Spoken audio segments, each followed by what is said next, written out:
2004 থেকে আমরা যাত্রা শুরু করি এবং 2009-এ প্রথম আমরা ব্রেল বই প্রকাশ করি এবং 2011-তে এই ব্রেল বই নিয়ে আমরা মেলাতে আসা শুরু করি এবং আমরা যে ব্রেল বইগুলো করি দৃষ্টি প্রতিবন্ধীদের জন্য, তো সেই বইগুলো আমরা দৃষ্টি প্রতিবন্ধীদের মাঝে ফ্রিতে বিনামূল্যে তাদেরকে বিতরণ করি।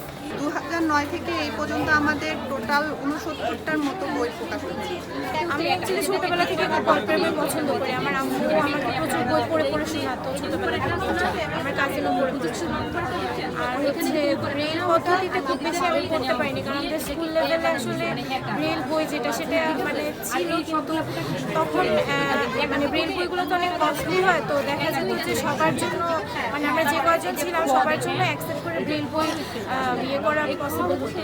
এটা তো ছোটো উদ্যোগে হচ্ছে, এটা যদি আরও বড় আকারে হতো এবং আমাদের এখানে খুব বড় বইগুলো তো ব্রেল করা যাচ্ছে না, কারণ একটা নর্মাল একটা পেজকে ব্রেল করতে কমপক্ষে 2.5 পেজ লেগে যায়। আমার মনে হয় যে এরকম সিস্টেম হওয়া উচিত যে প্রত্যেকটা স্টলে, তার প্রত্যেকটা বলতে মোটামুটি যতগুলো পসিবল হয়, যত বেশি সম্ভব ততগুলো স্টলে যদি অ্যাটলিস্ট একটা বা দুইটা বইও যদি ওরা ব্রেল আকারে বিক্রি করতো, মানে ওদের খুব একটা লস হতো না। আমরা অবশ্যই কিনতে